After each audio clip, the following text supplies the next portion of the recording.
ये कहानी एक कालू कौवे और रानी कौवी की है, जो कि एक छोटे से जंगल में एक पेड़ पर घोंसला बनाकर रहते थे। वैसे कालू जी, बहुत दिन हो गए हैं मैं अपनी माँ के घर नहीं गई हूँ। मेरा बहुत दिल चाह रहा है कि मैं अपनी माँ के घर जाऊँ। नहीं भाई, अगर तुम अपनी माँ के घर चली गई तो मुझे भोजन कौन देगा? भोजन तो तुम ही ढूंढती हो ना रानी। कुछ ही दिन तुम भोजन ढूंढ लेना, इसमें कौन सी बड़ी बात है। लेकिन आज तो मेरा बहुत दिल चाह रहा है कि मैं अपनी माँ के घर जाऊँ। देखो, आज नहीं जाओ तुम फिर किसी और दिन चली जाना। ठीक है, अगर तुम इतना बोल ही रहे हो तो मैं आज नहीं जा रही हूँ, बस। रानी कौवी इतना कहती ही है कि वहाँ पर एक कौवी आ जाती है। वे कौवी कालू कौवे को घूर घूर कर देखने लगती है। अरे भाई कौवी बहन, तुम मुझे इतना घूर घूर कर क्यों देख रही हो? मैंने तुम्हारा क्या बिगाड़ा है? तुम मुझे बहन मत बोलो, मैं तो तुम्हारी पत्नी हूँ। कालू जी, तुम मुझे भूल गए? हम दोनों की शादी हुई थी ना? क्या? ये तुम क्या कह रही हो? मैंने तो आज पहली दफा तुम्हें देखा है, तो मेरी तुमसे शादी कैसे हो सकती है? देखो कालू जी, मैं सब जानती हूँ कि आप रानी कौवी के डर के कारण ये झूठ बोल रहे हैं। आप सच बता दीजिए कि हम दोनों की शादी हुई है। कालू जी, ये कौवी क्या कह रही है? आपने इस कौवी से कब शादी की और आपने मुझे बताया भी नहीं। अरे भाई, ये कौवी झूठ कह रही है। मैंने इस कौवी से कभी भी शादी नहीं की, बल्कि आज पहली दफा मैं इस कौवी को देख रहा हूँ। अरे भाई कौवी, मैंने तुम्हारा क्या बिगाड़ा है जो तुम रानी कौवी को झूठ मूठ कह रही हो? मैं झूठ क्यों कहूँगी? रानी कौवी, कुछ सालों पहले जब तुम अपनी माँ के घर रुकने गई थी तो कालू जी ने मुझसे शादी की थी। क्या मतलब कालू जी, तुमने इस कौवी से काफी सालों पहले शादी की थी? कौवी, तुम झूठ क्यों कह रही हो? तुम मेरा और रानी का झगड़ा क्यों करवा रही हो? चलो यहाँ से चली जाओ। कोई यहाँ से कहीं नहीं जाएगा, जाएगा तो वो मैं जाऊंगी। कालू जी, बस बहुत हो गया है। मैं अपनी माँ के पास हमेशा हमेशा के लिए जा रही हूँ। ये सारी बातें चल ही रही होती हैं कि वहाँ पर मीनू चिड़िया आ जाती है। मीनू चिड़िया कहती है, अरे भाई, क्या हो गया रानी कौवी? सुबह ही सुबह तुम कालू कौवे से क्यों लड़ाई कर रही हो? देखो ना मीनू चिड़िया, कालू जी ने इस कौवी से दूसरी शादी की हुई है और मुझे बताया भी नहीं। बस मीनू चिड़िया, मैंने सोच लिया है कि अब मैं इस कालू जी के साथ नहीं रहूंगी। मैं हमेशा हमेशा के लिए अपनी माँ के पास चली जाऊंगी। मीनू चिड़िया, मेरा यकीन करो, मैंने इस कौवी से शादी नहीं की है। ये कौवी बिला वजह झूठ कह रही है। देखो कालू कौवे, ये तुम्हारा और रानी कौवी का घरेलू मामला है, इसमें मैं कुछ नहीं बोल सकती हूँ। मैं चलती हूँ। ये कहकर वे मीनू चिड़िया वहाँ से चली जाती है। कालू जी, अब तुम रहना इस कौवी के साथ, मैं जा रही हूँ। इतना कहकर वे रानी कौवी भी अपनी माँ के घर चली जाती है। कौवी, मुझे तुम पर बहुत गुस्सा आ रहा है। तुमने मेरा और मेरी पत्नी का झगड़ा करवाया है। तुम्हें ये करवाकर क्या मिला? हाँ, तो मैं भी तुमसे यही कह रही हूँ कि मैंने तुमसे शादी कब की है और हम दोनों तो आज पहली दफा मिल रहे हैं। अरे तो ये बात तुम्हें रानी कौवी को बतानी चाहिए थी।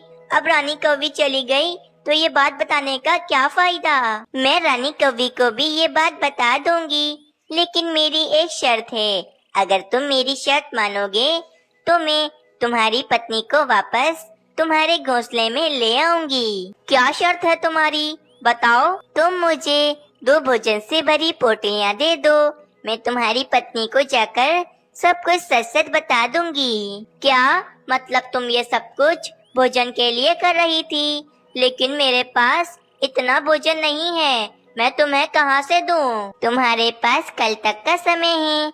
मैं कल इसी समय तुम्हारे घोंसले में आऊंगी।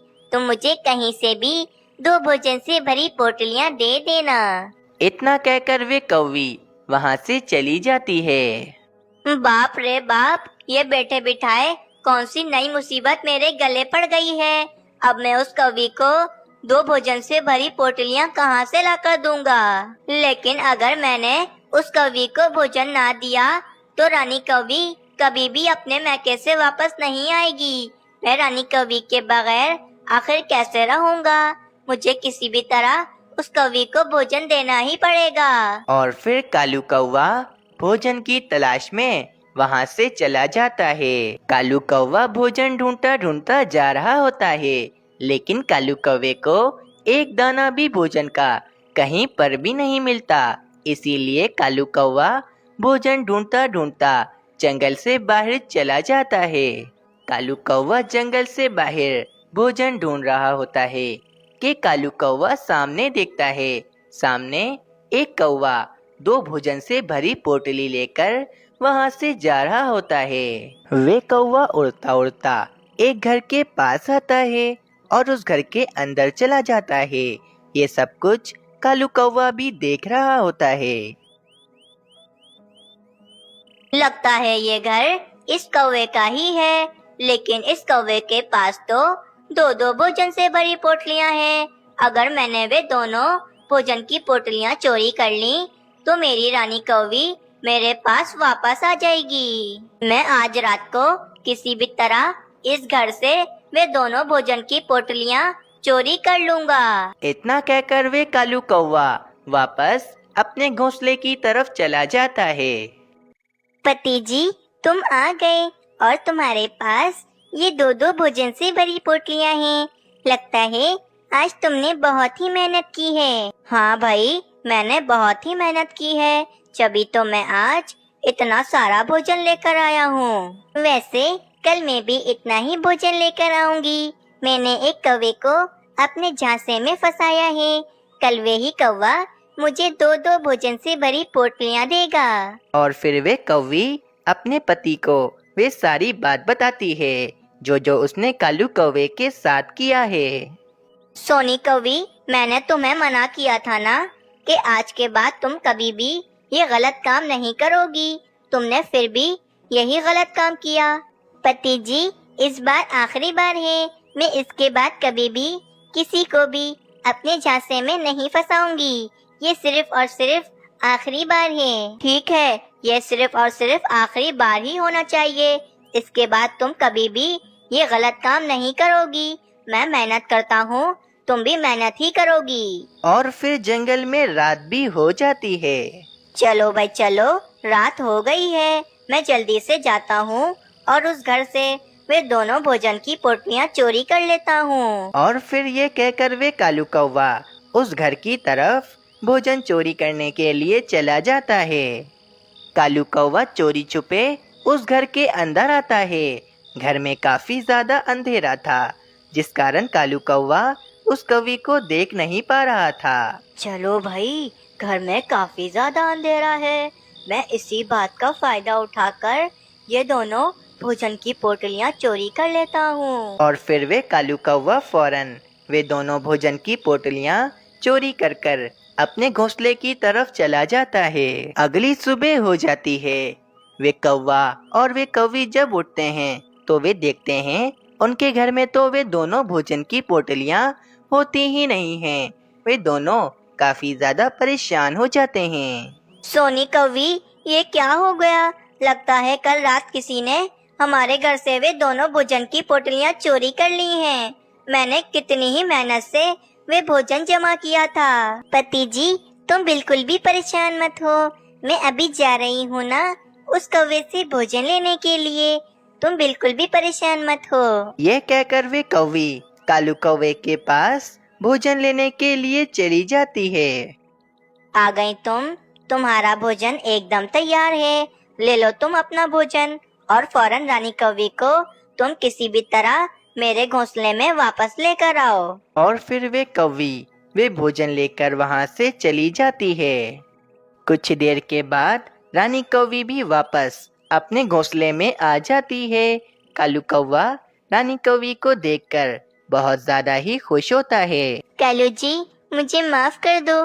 मुझे उस कौवी ने सब कुछ सच सच बता दिया है कि वे कौवी ये सब कुछ सिर्फ और सिर्फ भोजन की वजह से कर रही थी। और फिर कालू कौवा भी रानी कौवी को माफ कर देता है और कालू कौवा और रानी कौवी खुशी खुशी रहने लगते हैं। पति जी ये देखें, मैं भोजन ले आई हूँ, वो भी 2-2 पोटली भरकर। सोनी कौवी, ये पोटलियाँ तो मेरी हैं, जो कल रात मेरे घर से चोरी हुई हैं। इसका मतलब पति जी, कल रात को उस कौवे ने हमारे घर से हमारी ही पोटलियाँ चुराकर हमें वापस लौटा दी। सब कौवे एक जैसे ही होते हैं, जैसा तुमने उस कौवे के साथ किया वैसा ही उस कौवे ने भी हमारे साथ किया। और फिर वे कौवी हमेशा हमेशा के लिए पक्षियों को परेशान करना छोड़ देती है। आप सबको ये कहानी कैसी लगी हमें कमेंट में ज़रूर बताएं, और अगर आप सबने अभी तक हमारे चैनल को सब्सक्राइब नहीं किया है तो जल्दी से जाकर चैनल को सब्सक्राइब कर लें। ये कहानी एक कोमल चिड़िया की है जो कि बहुत ही सुंदर और रहमदिल थी। कोमल चिड़िया के पति की एक हादसे में मौत हो गई थी, जिसके कारण कोमल चिड़िया अब बिल्कुल अकेली ही हो गई थी। लेकिन कोमल चिड़िया ने अभी कुछ ही दिनों पहले एक अंडा दिया हुआ होता है। अब कोमल चिड़िया का अकेलापन भी दूर होने वाला था, क्योंकि कोमल चिड़िया के अंडे में से एक छोटा बच्चा जो आने वाला था। इसी कारण कोमल चिड़िया काफ़ी ज़्यादा खुश होती है। लेकिन आजकल कोमल चिड़िया की तबीयत काफ़ी ज़्यादा ख़राब रहती थी, जिसके कारण कोमल चिड़िया आज वैद्य जी के पास अपना इलाज करवाने के लिए जा रही थी। उल्लू वैद्य जी, मुझे कुछ दवाई दे दीजिए ताकि मेरी तबीयत बिल्कुल ठीक हो जाए और मैं दोबारा से तंदुरुस्त हो जाऊं। चिड़िया, तुम्हें एक जानलेवा बीमारी हुई है और इस बीमारी का इलाज किसी भी वैद्य जी के पास नहीं है, इसीलिए मैं तुम्हें कोई दवा नहीं दे सकता हूँ। और तो और चिड़िया, अब तुम इस दुनिया में कुछ ही दिन की हो। उल्लू वैद्य जी, ऐसा तो मत बोलिए, अगर मैं मर गई तो मेरे अंडे का ध्यान कौन रखेगा? अभी कुछ ही दिनों में मेरे अंडे से एक छोटा सा बच्चा आने वाला है, उसका ध्यान कौन रखेगा? चिड़िया, लेकिन अब मैं कुछ नहीं कर सकता हूँ, क्योंकि तुम्हारी बीमारी का इलाज मेरे पास नहीं है। फिर वे चिड़िया उदास होकर वहाँ से चली जाती है। मैं क्या करूँ? मुझे तो जानलेवा बीमारी है और इस जानलेवा बीमारी के कारण मैं कुछ ही दिनों में मर जाऊंगी, तो फिर मेरे अंडे का ध्यान कौन रखेगा? न जाने ये कैसा संकट आ गया है मुझ पर। मैं तो काफी ज्यादा परेशान हो चुकी हूँ। अब तो मेरे पास सिर्फ एक ही हल है कि मैं अपना अंडा किसी पक्षी को जाकर दे दूं, ताकि मेरे मरने के बाद वो पक्षी मेरे बच्चे को पाल पोस कर बड़ा कर दे और मेरे बच्चे का भविष्य संवर जाए। बस अब मैंने फैसला कर लिया है कि मैं अपने इस अंडे को ले जाकर किसी पक्षी को दे देती हूँ। फिर कोमल चिड़िया काफ़ी उदास होती है और अपना अंडा किसी पक्षी को देने के लिए ले जाती है। मीनू चिड़िया, तुम अपना अंडा लेकर आज मेरे पास आई हो, सब खैरियत तो है ना? बोलो क्या बात है? तोते भाई, कुछ भी ठीक नहीं है। मैं काफी ज्यादा परेशान हो चुकी हूँ। मुझे एक जानलेवा बीमारी है, जिस बीमारी के कारण मैं कुछ ही दिन में मर जाऊंगी। इसीलिए मैं अपना अंडा आपको देने के लिए आई हूँ, ताकि मेरे मरने के बाद आप मेरे बच्चे को पाल पोस कर बड़ा कर दो और उसका भविष्य संवार दो। इसीलिए तोते भाई, आज से आप मेरा अंडा अपना अंडा समझिए। नहीं कोमल चिड़िया, ये तुम क्या कह रही हो? मुझे बच्चे पालना नहीं आता है, और तो और मेरी पत्नी भी नहीं है। मेरी पत्नी मुझसे झगड़कर अपने मैके चली गई है और वे अब अपने मैके से कभी भी लौट कर नहीं आएगी। इसीलिए कोमल चिड़िया, ये अंडा मैं तुम्हारा नहीं रख सकता हूँ। कोमल चिड़िया, तुम एक काम करो, तुम अपना ये अंडा ले जाकर कबूतर को दे दो। कबूतर की पत्नी तुम्हारे बच्चे को पाल पोस कर बड़ा कर देगी। अच्छा तो ठीक है, तो फिर मैं अपना अंडा ले जाकर कबूतर को दे देती हूँ। फिर कोमल चिड़िया अपना अंडा लेकर कबूतर के पास चली जाती है। फिर कोमल चिड़िया कबूतर के पास आती है और कबूतर को भी यही कुछ कहती है कि कबूतर कोमल चिड़िया का अंडा रख ले। देखो कोमल चिड़िया, मैं तुम्हारा ये अंडा नहीं रख सकता हूँ, क्योंकि मेरी तो अभी तक शादी भी नहीं हुई है और मेरी पत्नी नहीं है। अगर मेरी पत्नी होती तो मैं तुम्हारा अंडा जरूर रख लेता। इसीलिए कोमल चिड़िया मुझे क्षमा करो, मैं तुम्हारा अंडा नहीं रख सकता हूँ। कोमल चिड़िया वहाँ से भी उदास होकर चली जाती है। अब मैं अपना अंडा किस पक्षी को दूं? कोई भी पक्षी मेरा अंडा रखने को तैयार नहीं है। मैं कुछ दिन में मर जाऊंगी। अब मेरे अंडे का ध्यान कौन रखेगा? कोमल चिड़िया काफी ज्यादा उदास हो जाती है और अपने घोंसले की तरफ चली जाती है। बस अब मैंने सोच लिया है कि अब मुझे क्या करना है। रात होते ही जब सभी पक्षी सो जाएंगे तो मैं अपना अंडा किसी भी पक्षी के घोंसले में ले जाकर रख दूंगी। बस अब मेरे पास और कोई चारा नहीं है। अब मुझे यही करना पड़ेगा। बस जल्दी से रात हो जाए तो फिर मैं अपना अंडा ले जाकर किसी भी पक्षी के घोंसले में रख दूंगी। फिर रात हो जाती है। कोमल चिड़िया अपना अंडा लेकर किसी पक्षी के घोंसले में रखने के लिए निकल जाती है। कोमल चिड़िया अपना अंडा ले जा रही होती है तो कोमल चिड़िया को सामने कालू कौवे और रानी कौवी का घोंसला दिखता है। कोमल चिड़िया फौरन अपना अंडा लाकर कालू कौवे के घोंसले में रख देती है और वहाँ से चली जाती है। मैंने अपना अंडा ले जाकर कालू कौवे और रानी कौवी के घोंसले में रख दिया है। अब कालू कौवा और रानी कौवी ही मेरे बच्चे को पाल पोस कर बड़ा करेंगे। फिर सुबह हो जाती है। कोमल चिड़िया की जानलेवा बीमारी के कारण मौत हो जाती है।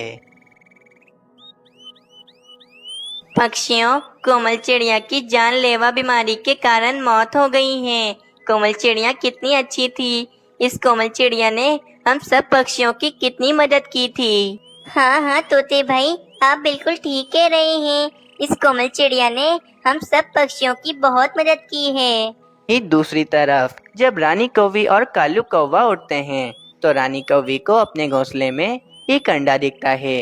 रानी कौवी यही समझती है कि ये अंडा रानी कौवी ने दिया है। रानी कौवी और कालू कौवा काफी ज्यादा खुश हो जाते हैं। रानी, आज तुमने अंडा दिया है, मैं बहुत ज्यादा खुश हूँ। मैं तुम्हें बता नहीं सकता हूँ, मैं इतना खुश हूँ। हाँ हाँ कालू जी, मैं भी बहुत ज्यादा खुश हूँ। मुझे तो यकीन नहीं हो रहा है कि आज मैंने अंडा दिया है। रानी, बस आज से तुम इसी घोंसले में बैठकर अंडे का ध्यान रखोगी और आज से भोजन मैं ढूंढूंगा। तुम कोई भी काम नहीं करोगी, बस सिर्फ और सिर्फ इस अंडे का ध्यान रखोगी। हाँ हाँ कालू जी, अब तो मुझे बिल्कुल भी सब्र नहीं होता है। बस अब जल्दी से हमारे इस अंडे में से जल्दी से छोटा सा कौवा निकले। अगली सुबह हो जाती है। वे अंडा भी फूट जाता है और उस अंडे में से एक नन्ही सी चिड़िया निकलती है। वे चिड़िया बहुत ही ज्यादा सुंदर होती है, लेकिन कालू कौवा और रानी कौवी तो उस नन्ही सी चिड़िया को देखकर हैरान हो जाते हैं। रानी, ये क्या हो गया? हमारे इस अंडे में से तो एक छोटा सा कौवा निकलना चाहिए, तो फिर इस अंडे में से एक नन्ही सी चिड़िया कैसे निकल गई? कालू जी, ये बात तो मुझे भी हजम नहीं हो रही है। ये कैसे हो गया? मुझे बिल्कुल समझ नहीं आ रही है। रानी कौवी और कालू कौवा ऐसे बातें कर रहे होते हैं कि वहाँ पर एक तोता आ जाता है। तोते, ये देखो ना, हमारे अंडे में से ना जाने ये छोटी सी चिड़िया कैसे निकल गई। हमारे अंडे में से तो एक छोटा सा कौवा निकलना चाहिए था। वे छोटी सी चिड़िया को देखकर तोते को समझ में आ जाता है कि ये छोटी सी चिड़िया उस कोमल चिड़िया की है। कालू कौवे, मैं सब समझ चुका हूँ कि इस अंडे में से ये छोटी सी चिड़िया क्यों निकली है। कुछ ही दिनों पहले मेरे पास कोमल चिड़िया आई थी और उस कोमल चिड़िया ने मुझसे कहा था कि उसे जानलेवा बीमारी है, इसीलिए मैं कोमल चिड़िया का अंडा रख लूं। लेकिन मैंने कोमल चिड़िया को मना कर दिया था कि मैं उसका अंडा नहीं रख सकता हूँ। तो शायद कोमल चिड़िया ने रात को अपना अंडा तुम्हारे घोंसले में रख दिया होगा और तुम समझे कि ये अंडा तुम्हारा है। क्या? जिस अंडे को हम अपना समझ रहे थे वे अंडा कोमल चिड़िया का था। इस कोमल चिड़िया ने हमारे साथ बहुत गलत किया है। रानी, मैं इस नन्ही चिड़िया को अपने घोंसले में बिल्कुल भी नहीं रखूंगा और इसे मैं बिल्कुल भी नहीं पालूंगा। अभी के अभी इस नन्ही चिड़िया को हमारे घोंसले से निकाल दो। कालू जी, ऐसा तो मत बोलो। अगर हमने इस नन्ही चिड़िया को अपने घोंसले से निकाल दिया तो इस नन्ही चिड़िया को कोई भी चील पकड़कर खा लेगी।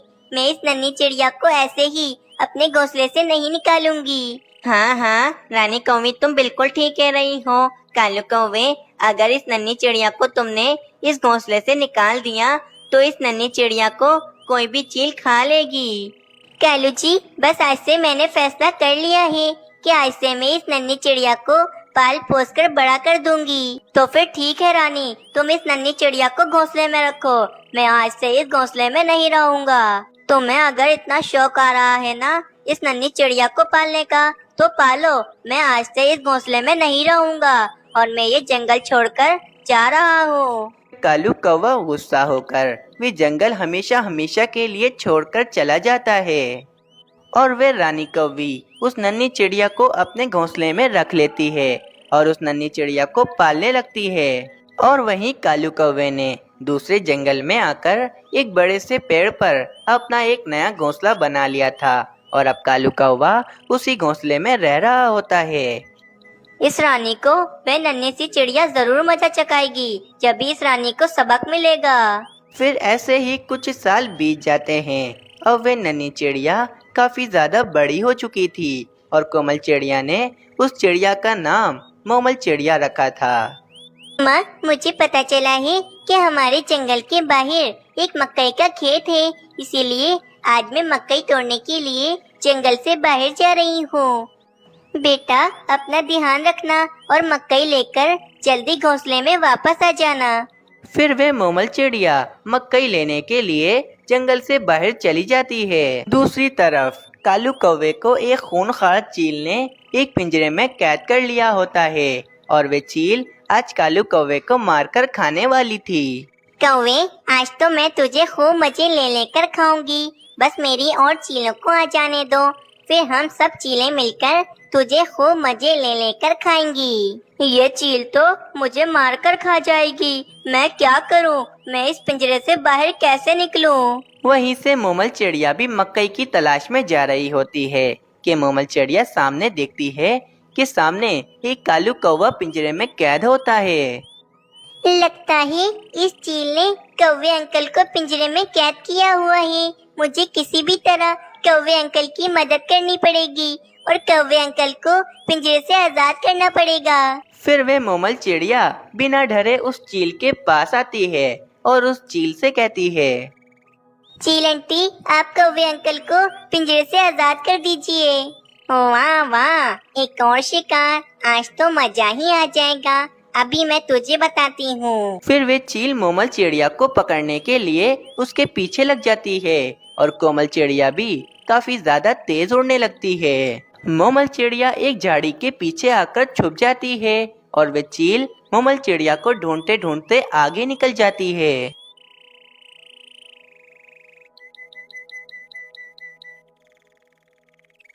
ये चील तो मुझे ढूंढती हुई आगे निकल गई है। चलो, मैं अभी कौवे अंकल के पास जाती हूँ और कौवे अंकल को पिंजरे से आजाद कर देती हूँ। फिर मोमल चिड़िया फौरन कालू कौवे के पास आती है और कालू कौवे को पिंजरे से आजाद कर देती है। कौवे अंकल, चलें, जल्दी चलें मेरे घोंसले में, वरना यहाँ पर चील आ जाएगी और हम दोनों को पकड़ लेगी। चलें, जल्दी चलें। फिर वे मोमल चिड़िया कालू कौवे को अपने घोंसले की तरफ ले जाती है। जब मोमल चिड़िया कालू कौवे को अपने घोंसले में लाती है तो रानी कौवी कालू कौवे को देखकर काफी ज्यादा खुश हो जाती है। कालू जी, आप मेरे घोंसले में कितने सालों के बाद आए हैं। आपको देखकर मुझे यकीन नहीं हो रहा है कि आप आए हैं। रानी, मुझे तो ये चिड़िया यहाँ लेकर आई है और ये कह रही थी कि यही उसका घोंसला है। हाँ कालू जी, ये इसी चिड़िया का घोंसला है और आपको पता है कालू जी, ये वही चिड़िया है जिस चिड़िया के कारण आप अपना घोंसला छोड़कर चले गए थे। क्या ये वही नन्ही चिड़िया है जिसके कारण मैं तुम्हें छोड़कर चला गया था? रानी, मैं तो समझता था कि ये चिड़िया बड़ी होकर हमें धोखा देकर चली जाएगी, लेकिन इस चिड़िया ने तो आज मेरी जान बचाई है। फिर वे कालू कौवा रानी कौवी को सारी बातें बताता है कि कैसे मोमल चिड़िया ने कालू कौवे की जान बचाई। मोमल चिड़िया, तुम मुझसे पूछती थी ना कि तुम्हारे पापा कौन हैं? ये देखो, ये कौवे अंकल ही तुम्हारे पापा हैं। फिर वे कालू कौवा भी रानी कौवी के साथ ही रहता है और अब कालू कौवे का परिवार खुशी खुशी रहने लगता है। तो प्यारे दोस्तों, आप लोगों को ये कहानी कैसी लगी हमें कमेंट कर जरूर बताएं। हमें आपके कमेंट का